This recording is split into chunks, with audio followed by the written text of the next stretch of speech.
Um, I had a research-based program which focused mainly on the supermarket supply system in Bangalore. So, namely, I tried to bring the details of supply chain of supermarket in Bangalore and how it's gonna impact the well-being of the small farmers. So, before I go directly into my project, I would like to share the overview and objectives of my project. So there's a big picture, what is going on in India. That is the organized retail sector is actually growing. So by saying of organized retail seller, I namely refers to the supermarkets. So compared to the organized retail seller, there's unorganized retail markets, which farmers they just get together, they sell whatever they produce, and people they go to the market and buy whatever things you want. But in the supermarket, products are more diverse and high qualified. Um, that's the difference. And because of the emergence of so many supermarkets, and there's new features of the supply chain, which is supermarkets, they look for fresh food and high quality food, so they would like to buy directly from the farmers, and that brings to a direct procurement within this supermarket supply chain, and the the way they use to do that is through contract farming, which I find is also leading its way in India. Um, Actually, I got this idea in a biological class. I'm a I major in economics, but from that class, I got a totally different perspective. Angle to look at this problem. So, as being an international student, I pretty much like to go for a supermarket like Meyer and Kroger because it's just convenience, and the most important thing is you get things cheap. So I feel like everything is so good. Why there would be a problem? However, when I get to know the problem, actually, even in the States, things are getting worse for those small farmers because you want the way you can get the price cheaper is actually you lower the cost of production. And how can you do that? Is you kind of enlarge your scale of production, and that will benefit mostly the big farmers. They kind of have cooperations with, for example, Starbucks and those really big companies, Pepsi and Coke. However, those small farmers, they can't give a lot of production, so they face the difficulty, and some of them are even suicide. And the number is growing and growing. So it's kind of shocked me. So that brings to the question to me. So there's example of failures. Um, can we prevent those failures in a country as India, since the supermarket system is just merging, and you can do something before things is getting bad, it's getting worse. That's why I try to bring my project, and I try to know what's the impact, and I want to know what exactly is going on in India. So to bring out my project, I looking for an NGO. Actually, just it has the headquarter office in Bangalore, and I would like to thank you for this the Center of South Asian Study, because they connect me to the NGO, which is called SVARAJ. And as you can see, the full name of it, it's a registered national voluntary organizations, and there are two major projects they're actually carrying on. That is the water saving purification project, and another is quite related to what I'm interested in. That is organic farming project. They have a previous study which shows you can get actually relative high profits from selling fresh food, fresh fruits and vegetables. And what I'm trying to do is, if you can get a relatively high profit, how can we transfer this profit to those small farmers? Is it possible? Is it the same that is going on in India? Um, so there are three major achievements from this kind of this India experience, and namely the professional team work experience, and I finished my independent project. And also I got a lot of inspiration from the SVARAJ. So to start with, the teamwork. Actually, I have been volunteered in some of the NGO and NPO work in China, and things are quite differently in China. I volunteered in a program which is a translating program. We kind of translate those articles about what those foreign organizations are doing, let people in China know what is going on in the other part of the world. However, I never see the co-workers, and the only communicative tool I use is the email. And more ironically is I translate a lot of paragraph and passage, but they never show up in the website. And I feel like it's very, like the NGO work in China is less organized. That's also a reason I want to try to see what is the similar work in India, and it turned out to be quite different. There are a lot of people working in India, but the size of a certain NGO is actually relatively small, but everyone's work very efficiently. It's more like a company. They have their resource manager and have the funding raising teams. And in the organization I work, they even had a very kind woman who serves the chai tea twice a day, which make me very happy. And other than that, I like the working environment in the organization. So when they work very efficiently, but in the spare time, it's more like a family. You have the lunch, sharing with the news with someone else. They have lunch together. That's kind of motivated everyone to work even harder, and which I think is really good. So those pictures I took. Those three. This is another intern, and one thing I really like the organization is they had a lot of intern, and they assigned those interns to one specific department and try to make the full advance, like the full use of the intern. And yeah, I think they kind of integrate the intern into their goal of pursuing like their way of pursuing their goal. So I kind of like that. On the first day I came to the organization, I talked with the director and the expertise on the organic farming. So this is the step we're trying to do the project. Actually, there's some back and forth after I go to the village, because I feel like things are not necessary in my questionnaire at design. So I go back and talked with the professional people and made some correction. Then I go back to the village again. It's kind of a back and forth, and I think it's also a way how you can do a research in the real world, in the real situation. So this is kind of a simple questionnaire I made. Those are two. One is for the supermarket and one's for producers. So for supermarket, I try to bring out what's their method of buying the food. What do they prefer, and how much more money they're willing to give for such fresh and high quality food. And on the other side, I try to know what is the cost of production from the farmers, and how much they're expecting the firms to give them. So I try to see if the demand and supply can match each other. If they can, then maybe there's a way you can bring the future cooperation between those two. And I start with the supermarkets.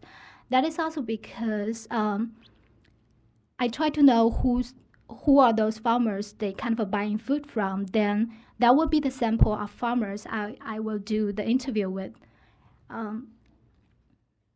Actually, when I first designed my whole project, I kind of optimistic, because I think there's a Google you can search. You just know the contact information of the big supermarkets, then you can get in touch with them. However, things turn out to be different. Nobody is they seldom pick up the phone, or I have to spend like 15 or 20 minutes to clarify who I am and who I come from due to the Indian accent, and also because I'm an international student. So I dropped this plan and I decided to go directly to the supermarkets. I talked to the people and ask them whether I can have I can have the contact information of their director manager. So once I get the information, I just directly call the manager himself, and then I tell them what I'm going to do, and it will benefit both of the farmers and supermarkets. And finally, some of them give me the permission to interview all of the branches of their supermarkets. So that's good. And finally, I had more data, but I can't put all of them. But this is the mainly chart saying their preference over the procurement method. And here I found actually it's not just like what I think. There are supermarkets and they always want to procure directly from the small farmers. Actually, there's interdependence of the organized and unorganized retail methods, because due to the I should say the public transportation in India is not fully developed, so it may be very costly for the a little bit small supermarket to buy things every day from the farmers. So instead, they just buy the fresh food in the city markets, and that's why they depend both on the unorganized and organized retail markets. And also, the preference of such fresh and high quality food is kind of fluctuating. Sometimes people want to have, I wanted to have the blueberry today, but however, they don't want tomorrow. And also, those consumer who go for supermarkets, they kind of have higher income, or they have cars, refrigerators. However, not all of the people are in that situation. So the class of consumers actually it's on their way of developing, but still not fully developed. And even though for those consumers, they have alternative way to get those fresh food, because there are a lot of street vendors in the city of Bangalore. They can just pursue the fresh food daily. They don't necessarily to go for the supermarkets. And after that, I just go for a village in Dubulabu, and I visit almost every village I can find, which the supermarket tells me they usually buying food from those villages. And these are the members of the NGO working in the Dubulabu, and they helped me to connect with the girl who helped me a lot, because she's being my translator. I can speak any the local language, but once we get used to the accent, things work out very well. These are the village I go to. Life is actually very beautiful there, but it's also very hard. In a sense, for example, that you only get the electricity in a certain amount of time, but I kind of appreciate that, because I went to my trip right after my final, so I barely had enough sleep during the final. And when I went to India, I get enough sleep because there's no electricity in the night. So I just had a healthy life, and I kind of tried to commit to the Indian lifestyle when I came back to Annaber, but however, those are farmers I go to. Actually, people in India, they're really they're willing to help. One thing is because seldom people go to the village and ask what the problem they're facing. So so they just accompany me. Okay, they just accompany me to all of the village and help me to complete the project. And for one thing I really want to address about the farmers is that there is a certain belief they still commit to the chemical farming, which means the intensive inputs equals to a high outputs. This is due to the green revolution prevailing in the world, means you get massive production using a lot of chemical inputs. However, it may be successful at the beginning. However, you use more and more chemical, then the land is going to degrading, and there's a lot of chemical waste. So the production is becoming less and less. However, there's no way you can do that unless you put even more chemical inputs. So it's kind of a burden. The farmers, they have to put a lot of cost. And I think one of the farmers telling me, it's so hard to produce something, because I was asking them, is there any marketing strategy you can use to maximize your profit? And they say no, because it's more important to produce something than selling something. So it's kind of a sad of the story. After I do the research, I talked to the people in NGO. We kind of have the future plan, because we get used to I will get contact to some of the supermarkets. So they're interesting to the farmers group that are associated with the NGO, and they want to cooperate with the farmers and figure out what they can do. And another is in a village in Tamil Nadu.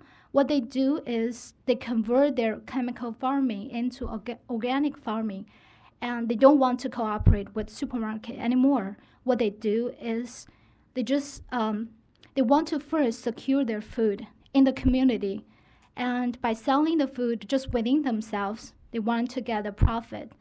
Also, I talked with the people in the University of Bangalore, and they will have they kind of have association which give the free help to the farmers, give the mud test and free seed, and I connect them to the farmers who I visit. I hope it will help. And those are difficulty and what the solution. Basically, just get used, like contact to the supermarkets and overcome the language difficulty. It's not so hard. And finally, I got a lot of inspiration from the NGO. One is I kind of get out of my understanding just from my economic perspective. More important is this is the first time I really think an NGO could be a career you can pursue, not just a volunteer work, you just work temporarily, because I see the young people, they want to spend their lifetime and even establish a new NGO themselves to make a difference for the whole society. That really inspired me a lot. And those are my life experience. Like, I try the food, which my landlady made me every day. I even tried the hair products. I think that's the coconut. They just put on the hair, and which makes it like dark and grow longer, and which turned out to be very good. This is the scene we had the lunch together, and this is the first time actually I see you go. Okay, I would like to thank you for all of the people to making this trip possible, and if any of you want to go for to explore a different aspect of life, I would highly recommend India, and it's just the place you can go for. Okay, so any question?